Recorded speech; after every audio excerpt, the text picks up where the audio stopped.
हिमालय की गोद में बसा हिमाचल आज भी वो हिस्सा हिंदुस्तान का जहाँ पे लोग प्रकृति के साथ बहुत ही सहज तरीके से रहते हैं। सादा जीवन, कई 100 साल पुराने घर और बहुत ही खूबसूरत ऐतिहासिक मंदिर, ये सभी हिमाचल के हर गांव की एक छाप है। तो एक ऐसे ही खूबसूरत हिमाचल प्रदेश के गांव के सफर पे आज हम आपको लेके चलेंगे, जो हिमाचल प्रदेश के कुल्लू डिस्ट्रिक्ट में स्थित है और जो मनाली से लगभग 30 किलोमीटर के आसपास है। और वर्चुअल टूर के साथ साथ हम आपको यहाँ आने का रास्ता भी बताएंगे और कंप्लीट इन्फॉर्मेशन देंगे कि आप यहाँ कब आ सकते हैं, यहाँ कहाँ घूम सकते हैं और यहाँ रुकने का बेस्ट तरीका क्या है। लेकिन उससे पहले दोस्तों, अगर अभी तक आपने हमारे चैनल को सब्सक्राइब नहीं किया है तो इस वीडियो को लाइक करके इस चैनल को सब्सक्राइब कर दें और साथ ही नोटिफिकेशन वाला बेल आइकन भी दबा दें, ताकि जब भी हम अगली वीडियो डालें तो उसका आपको नोटिफिकेशन ज़रूर मिल जाए। जिस गांव के सफ़र पे आज हम आपको लेके चलेंगे उस गांव का नाम है जाना, और जो मनाली के सबसे खूबसूरत गाँव में से एक है। जाना विलेज मनाली से लगभग 34 और कुल्लू से लगभग 40 किलोमीटर के डिस्टेंस पे सिचुएटेड है और ये आज भी मनाली के सबसे खूबसूरत और अनएक्सप्लोर्ड विलेजेस में से एक है। तो अगर आप भी मनाली का रोड ट्रिप प्लान कर रहे हैं और एक ऐसी जगह ढूंढ रहे हैं जहां पे आप एक महीना या फिर एक हफ्ते के लिए वर्क फ्रॉम होम करके विलेज लाइफ को जी सकें, तो जाना से बेहतर विलेज आपको शायद ही मिलेगा। हमने अपने सफ़र की शुरुआत की कुल्लू से, जहां से लेफ्ट बैंक होते हुए हम सबसे पहले नगर पहुंचे। नगर पहुंच के आपको 2 डाइवर्जन दिखेगी और वहां से आपको जाना वाटरफॉल वाला रोड लेना होगा। और दिल्ली से यहाँ आने का सबसे बेहतरीन तरीका ये है कि दिल्ली में कश्मीरी गेट तक आप मेट्रो ले सकते हैं और वहाँ से मजनू के टीला तक आप ऑटो ले सकते हैं। और मजनू के टीले में आपको हर वॉल्वो का ऑफिस मिल जाता है, तो वहाँ पे बार्गेन करके आप 800 से 1000 तक मनाली तक की वॉल्वो ले सकते हैं। दिल्ली से शाम की वॉल्वो लेने के बाद आप सुबह तक मनाली पहुँच जाएंगे और 1-2 दिन लोकल साइट सीइंग करने के बाद आप जाना का रोड ट्रिप प्लान कर सकते हैं। मनाली से जाना विलेज और जाना वाटरफॉल एक्सप्लोर करने के लिए आप टैक्सी या फिर बाइक रेंटल्स का सहारा ले सकते हैं और ये दोनों चीज़ें आपके बजट पे डिपेंड करती है।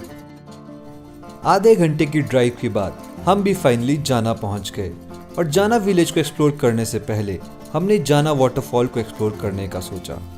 जाना वाटरफॉल मनाली के सबसे खूबसूरत वाटरफॉल्स में से एक है और ये जाना जाता है अपने ट्रेडिशनल फूड और ब्यूटीफुल वाटरफॉल व्यूज़ के लिए। और साथ ही गर्मियों में आप यहाँ वाटरफॉल के बीच में लगी हुई टेबल कुर्सियों पर बैठ के भी खाना खा सकते हैं, जो अपने आप में बहुत ही फुलफिलिंग एक्सपीरियंस होता है। हमने भी थोड़ी देर यहाँ रुक के यहाँ पे लोकल डिश सिड्डू का मज़ा उठाया, जिसे आप भी ट्राई कर सकते हैं। जाना वाटरफॉल को एक्सप्लोर करने और सिड्डू खाने के बाद हम लोग जाना विलेज की तरफ चले गए और इस विलेज को एक्सप्लोर करने के लिए आपको 10 से 15 मिनट का छोटा सा ट्रैक करना पड़ेगा। तो अगर आप बात कर लें इस जगह को विजिट करने के बेस्ट टाइम की, तो इस जगह को आप साल भर में कभी भी विजिट कर सकते हैं। लेकिन अगर आप लश ग्रीनरी में इस जगह को विजिट करना चाहते हैं तो अगस्त और सितंबर मंथ आपके लिए परफेक्ट रहेंगे। और अगर आप हैं स्नोफॉल के दीवाने तो दिसंबर और जनवरी मंथ आपके लिए परफेक्ट रहेंगे। जाना विलेज के ट्रैक पे आपको एक छोटा सा और बहुत ही खूबसूरत मंदिर देखने को मिलेगा, जो हिमाचली ट्रेडिशनल वे में बनाया गया है और आप यहाँ पे माथा टेक सकते हैं।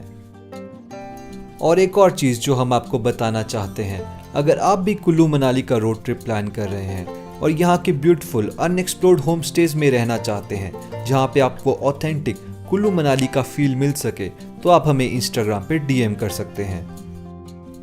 थोड़ी देर के ट्रैक के बाद हम फाइनली जाना विलेज पहुंच गए और विलेज की एंट्रेंस पे सबसे पहली चीज़ जो हमें दिखी वो था यहाँ का टेम्पल, जिसने इस जगह में 4 चांद लगा दिए। जाना विलेज का ये टेम्पल काथकुनी आर्किटेक्चरल स्टाइल में बनाया गया है, जो हिमाचल के ट्रेडिशनल आर्किटेक्चर स्टाइल्स में से एक है। तो अगर अब बात कर ले यहाँ पे आप कहाँ रुक सकते हैं, जाना विलेज में आपको कोई होटल नहीं मिलेगा, क्योंकि ये बिल्कुल ट्रेडिशनल वे में बना हुआ आज भी मनाली के सबसे ऑथेंटिक विलेजेस में से एक है।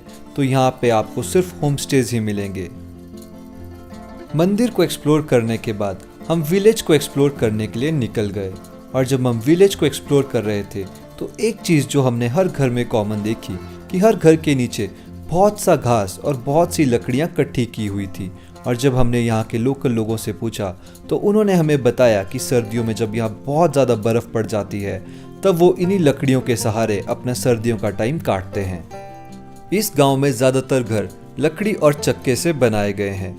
चक्कों का फ़ायदा ये है कि जब सर्दियों में बहुत ज़्यादा बर्फ़ पड़ती है तो वो चक्कों पे टिकती नहीं है, जिसके कारण ये लोग इस चीज़ का इस्तेमाल करते हैं और ख़ासकर ये चीज़ यहाँ पर आसानी से मिल भी जाती है।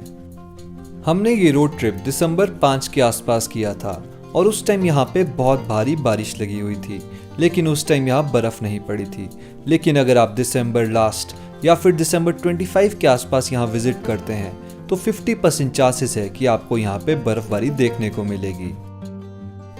अभी आप अपने सामने हमाम देख रहे हैं, जिसका पहाड़ी लोग पानी गर्म करने के लिए इस्तेमाल करते हैं। सर्दियों में जब यहाँ बहुत बर्फ़ पड़ती है तो कई बार 15-20 दिन के लिए बिजली भी चली जाती है, तो उस टाइम ये लोग हमाम और घर के अंदर चूल्हों का इस्तेमाल करके ही खाना और बाकी चीज़ें करते हैं। इस गांव को बाहर से एक्सप्लोर करने के बाद हमने सोचा क्यों ना हम अंदर जाके अपने एक दोस्त के घर में देखें कि वो कैसे खाना और कैसे रहते हैं। अंदर जाने के बाद हमने देखा कितनी मॉडर्नाइजेशन के एरा में भी ये लोग कितनी सादगी से अपना जीवन व्यतीत करते हैं।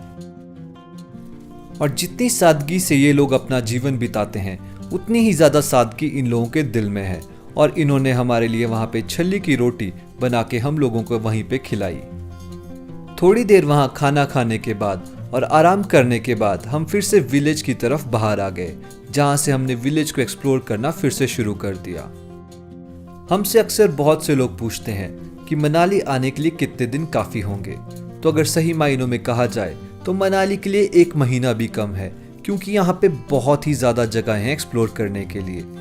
लेकिन अगर आप यहाँ आ रहे हैं 1 हफ्ते के प्लान के लिए तो सबसे बेहतर रहेगा कि 1-2 दिन आप रखें मनाली की लोकल साइट सीइंग के लिए, जिसमें आप Rohtang pass, Vashisht temple, Hadimba temple, Solang valley और अटल टनल को कवर कर सकते हैं। और बाकी दिन आप स्पेयर रख सकते हैं यहाँ के ब्यूटीफुल और अनएक्सप्लोर्ड जगहों को घूमने के लिए। और अगर आप मनाली की अनएक्सप्लोर्ड जगहों को लेकर कंफ्यूज्ड हैं तो हम पहले भी उस पर वीडियो बना चुके हैं और इस वीडियो को हम इस वीडियो के आई बटन पे अटैच कर देंगे, तो आप उसे यहाँ पे क्लिक करके देख सकते हैं। तो दोस्तों, ये था खूबसूरत सफ़र हमारा जाना विलेज का। और अगर आप भी मनाली का रोड ट्रिप प्लान कर रहे हैं तो आप इस विलेज को अपनी विश लिस्ट में ज़रूर डालें, क्योंकि ये विलेज है ही इतना खूबसूरत। और अगर आपको हमारा ये वीडियो अच्छा लगा हो तो इसे लाइक और शेयर ज़रूर करें, और साथ ही अपने दोस्तों के साथ व्हाट्सएप ग्रुप पे भी शेयर करें, ताकि हम हिमाचल की खूबसूरती को हर कोने कोने में पहुंचा सकें। और अगर अभी भी आपके मन में मनाली को लेकर कोई डाउट है तो आप हमें कमेंट सेक्शन में पूछ सकते हैं, और साथ ही हमारे चैनल को सब्सक्राइब भी ज़रूर कर लें।